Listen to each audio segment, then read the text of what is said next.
What's going on, everybody? Welcome back to the channel. Appreciate you rocking with me. Michael here, back in the car. It's been a busy week. As you can see, I'm literally half the man I used to be. I've given up my my masculinity. No, it's been a busy week. I'm doing this vlog right now primarily because I don't think I've done anything in like a week and a half. I got some stuff in the can. I got some tasting videos. You probably won't even notice any gap. But I realized this morning it's Friday. I'm doing my normal Friday routine, and I was like, God, I don't think I have anything lined up. So I just wanted to give you guys a relatively quick update, although there's a lot to cover. eBay's picking up really nice. A lot of low dollar value stuff because that's kind of what I have in my death pile, but I'm gonna say I've been listing like crazy, which is true compared to what I had been doing. We're falling well short of our 20 a day goal, but you know, we're doing the best we can. We just have so much vying for our time right now. But I would say, you know, 10 to 15 a day. There was a couple 0 days just for various reasons. Today will probably be a 0 day. I just got too much going on. But for the most part, we're getting stuff listed. And the nice thing is as I've gone through my death pile, I've really been listing stuff that I had originally sort of rejected. So I was putting together a bunch of stuff to go to Goodwill or wherever, and I was like, you know, if I'm giving it away or if I'm throwing it away, it's worth zero. Let me put it up. If I can get a couple of bucks out of it, that's more than I was gonna have, you know. And so that's what I did, and some of it sold like same day, which was surprising to me because so one of the things I've been doing more and more, and I've kind of played around with this in the past, but I'm getting more consistent with it, is that if I have an item with a lot of competition, and it's light or it's media, so if it's going to go first class or it's going to go media mail, I've been really pushing free shipping to kind of set myself apart from other sellers. Some people sort by free shipping, like they don't even look at the people that charge shipping, and in some cases people are charging like $8 or $9 when it should be $2 or $3. So I just, when it's a fixed price like that through media mail or through first class, it's just really easy to bake it in. Even if it means I take $1 less overall, you know, if it's selling for $10 plus shipping and I put it up for $12 free shipping, I might actually only be getting a net $9 on it, but it really seems to make a difference on certain things. So I had some DVDs that weren't worth anything. They sold right away. You know, so I'm not making a ton of money. I'm talking about before fees and stuff, yeah, 8, 9, 10 bucks maybe. But it sold and I was getting ready to throw it away basically. So I can't be mad about that. Last year we had that church rummage sale that I just loved. I just grabbed a ton of stuff, and I got this Super Mario like kids costume. I paid $1 for it, and at Halloween it was selling for like $10 free shipping. Because I was like, well, I guess that was a bad buy. I mean, not really, right? It was $1. So it's just been sitting this whole time, and I just said, what the hell? I'm gonna go ahead and list it. I put it up 20 bucks free shipping, and it sold in like 3 days. So, and it cost me, I think, $4 to ship out. So, you know, $1 into 15, basically, that's fantastic. So we're not making a ton of money, but we are increasing our items that are selling. I've had some old stuff sell. You know, it's like we talk about, the more you list, your old stuff starts selling. Happy with that. I didn't record any of it. I wish I had in hindsight, but I won a couple auctions this past week. An electronics auction and basically an outdoorsman hunting auction. I should say lots. They're all from the same auction, but the outdoorsman stuff, I paid up a little bit for it, but it was all new in package. I got a bunch of rifle scope covers, some camping gear and stuff like that, and a lot of it was new in package. And so I paid like $35 for that piece of it. Well, I paid $55 for everything. That's much easier to calculate. And just the hunting stuff, I figure $200 or $300 easy in sales. So we're gonna make good money on that. And then the electronics lot, the pictures on it were really bad because it was just like piles of shit in a box. You couldn't really see, but I saw a couple of items. I put a bid on it. I got it really cheap. We're gonna do really, really well. I kept pulling stuff out of there going, there were, I mean, cell phones, you know, older cell phones, but they sell, and they sell for decent money. Vintage Walkman and Discmans, and there was an iPhone Xbox. I almost like died. It ended up having a Galaxy S5 in it, so a little bit of a letdown. It was an iPhone Xbox. iPhone Xbox? iPhone X box. So no iPhone, but just a bunch of stuff, and like good stuff. So I'm really excited. I figure we'll do about $500 to $600 total in gross sales on that. You know, like I said, paid $55. So that's going to be a great return on all of that. I've got to test the cell phones. I was conservative on my estimates. If those cell phones all work, I might actually it'll be closer to 600. If I have to sell them for parts, it'll be closer to, you know, 500. But super excited about that. Yeah, doing a lot of listing. Let's see, we got all of the CDs listed. We're working on getting the records listed. That's taking a while. My wife's taking the pictures on those. She's doing a great job.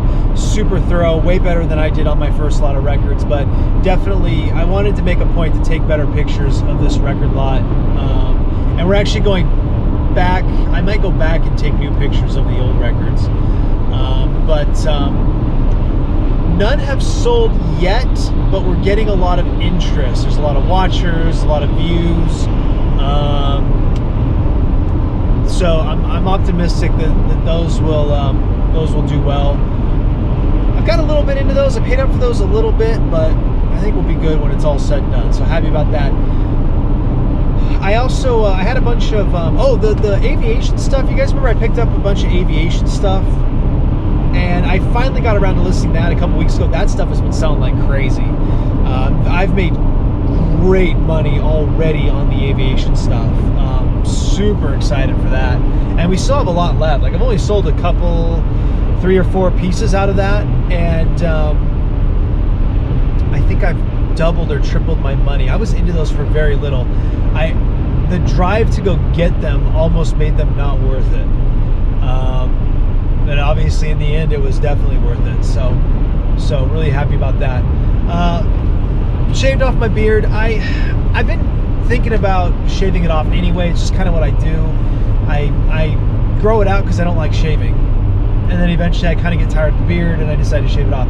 I thought about getting it actually like groomed, going into a barber and having them, you know, taper and trim it up, but that starts a whole new thing because you got to keep up on that.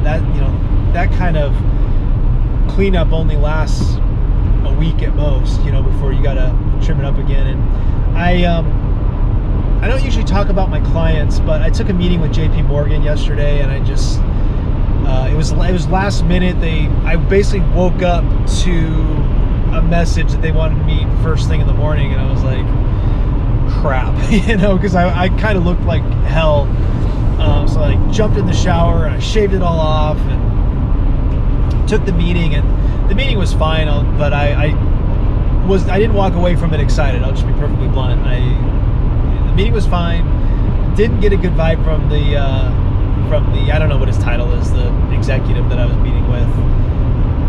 It's JP Morgan. I don't know what I should have expected, but anyway, they want to have another meeting today, which surprised me because I thought we walked away from that with sort of I thought we were on the same page, that neither one of us was enthusiastic, and I was going to get back to them with what I thought. And then I had a message this morning that he wanted me to meet with some of his peers, I think some of his next level down managers or whatever. And I was like, I mean, I'll take the meeting. I'll more or less, I will take any meeting. If someone wants to have a phone call, I'll take the call, because you never know what it leads to. And you know, I can give you a half hour and we'll have a conversation. And you know, 99% of the time it's, you know, arguably a waste of time, but that 1% of the time it turns into something incredible. You just never know. So I always take the meetings. I've got a meeting next week with Goldman Sachs, which shocked me because I thought they went belly up with Bear Stearns and Lehman Brothers. I really did not know they were still around. So I've got that, and I don't know, we'll see how that goes, I guess. I don't know. What is today, the 19th, I think? 15th? 15th, today's 15th. So I got 2 weeks left on this contract, and I'm either going to be a full-time reseller or something else. Continue to consult. I'm really on the fence about my next steps. There's a lot that goes into it. I guess we can just talk about it. What's the big deal? JP Morgan is a contract. It's 6 months. Allegedly, this contract I'm on now is supposed to be 6 months, and it'll be, a year and a quarter. So it's not a huge commitment to take the JP Morgan and just, basically collect a paycheck for another 6 months. But like I said, I didn't get great energy. There's a phrase I like to use called busy idiot.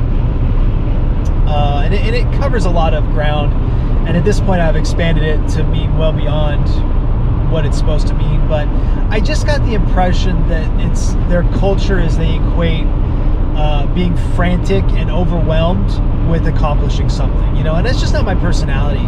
I like to find an efficient way to get what I need to get done, and to be blunt about it, it's JP Morgan. We're not saving the whales. We're making Jamie Dimon richer than he is. Let's put things into perspective. I remember years ago, just as an aside, I worked for about 6 weeks when I was unemployed for Nabisco. I'm gonna burn this bridge because fuck them. But I was stocking shelves. I was going around to stores stocking shelves, and when I took the job, it was supposed to be one location at 5 o'clock in the morning, and the location was a block from my house. So I was like, shoot, I'll go work for 3 hours a day, make a little extra money on the side, and then I can continue working on these other projects that I had going on, but just to bring some cash flow in, And then it was immediately like, well, it's like any of these things. You have to be available to them 12 hours a day. They tell you the day before where they want you to be, and they might only work you 3 hours in the middle of your day, and it's impossible to hold another job or whatever. It just ruins your day. But they acted like they were just super anal retentive, I guess, is the short version of the story. And all the other employees, and good for them, but they were really invested in their job, and every little detail was vitally important. I'm like, we're putting Oreos up, guys. They're Oreos. And they had all this material, how we're feeding America. I'm like, they're Oreos. We're not feeding anybody. We peddle drugs, basically. Sugar and fat. I'm fine with it. I love, oh, come on, guys. I love Wheat Thins, and I love Triscuits. I'm not a huge Oreo fan, but I'm what I'm saying? This is not a moral stance, oh, you guys peddle garbage. I'm just saying that they're Oreos, and so, it's just not my personality. I put things in perspective about what we're doing. Maybe that's the bill collector in me, probably. I don't know. But anyway, so the impression that I was getting from this guy was that they're very much like so we'll give you an example. One of my questions, and it's a question I ask when I'm not getting a good vibe: what are you looking for the person who's coming into this position? And his response was, we just need hard workers, man. We need people who are competitive and just want to be the best, and are going to work hard, And I'm like, okay, that's the basis of an answer, but it's not a good answer, because working hard doesn't mean you're doing anything. And I'm not going to stress myself out because you don't think I'm working hard. Give me my recs. I'm gonna do what needs to be done. And the other red flag I had is that they stated they're having trouble finding talent. The unemployment rate's still pretty high. You shouldn't be struggling to find talent, quite frankly. And when I ask about where, what they're doing to find talent, and they don't really have a good answer. This is basic stuff. This is talent acquisition 101. So, you know, if you don't know what you're doing and also don't know why you can't find anybody, that's just a huge red flag for me. So, I don't know. I'm not saying I won't take the job. I've made a lot of money with people I didn't really care for, but I forget where this place is. Shoot, I should have turned there. That's all right. Stacy's laughing at me right now because I should have used MapQuest again. That's all right. Actually, I think this is the turn I wanted. Yeah, so I don't know, guys. Oh, wrong way with that. I don't know. It's a little bit scary to go full-time reselling just because, you know, you don't have a regular paycheck. But I also don't want to just, you know, I don't want to, I guess, pass up a regular paycheck. I don't know what point I'm trying to make right there. But, yeah, so there's that. Some stuff with the kid, you know, just family stuff, life stuff. It's just been a busy week, man. Busy week. Next week doesn't look like it's going to be any less busy. I'm really excited. I got a bunch of new liquor. So I'm really excited to do some tastings. I have like 5 or 6 things that I've never had before, and I'm really excited to try them, but I want to do it with you guys. I actually had a beer the other day that I didn't record because I didn't have time and I wanted to have it. It was from Trader Joe's, and it was the Speculoos cookie butter beer. And when I bought it, I thought it was going to be way too sweet. I expected to like take a sip and dump it. And when I poured it, it wasn't nearly as thick as I expected it to be. It wasn't nearly as heavy as I expected it to be. It was actually like a somewhere between, I would say it was like a blonde ale. And it was sweet, but it had this great gingerbread, you know, Christmassy kind of vibe to it. So it was actually really good. I did have trouble finishing it, but it was actually really good. So you guys missed that, but anyway, there's that. All right, I got to get to work. I got to get some stuff accomplished today. I appreciate you guys. I'm going to try to cut this down. It's currently at like 17, 18 minutes. I'm going to try to make sure it's not by the time I upload it, but appreciate all you guys' support. You know, I don't know what I'm trying to say. Like, subscribe, share, blah, blah, blah, blah, blah, and I'll see you next time.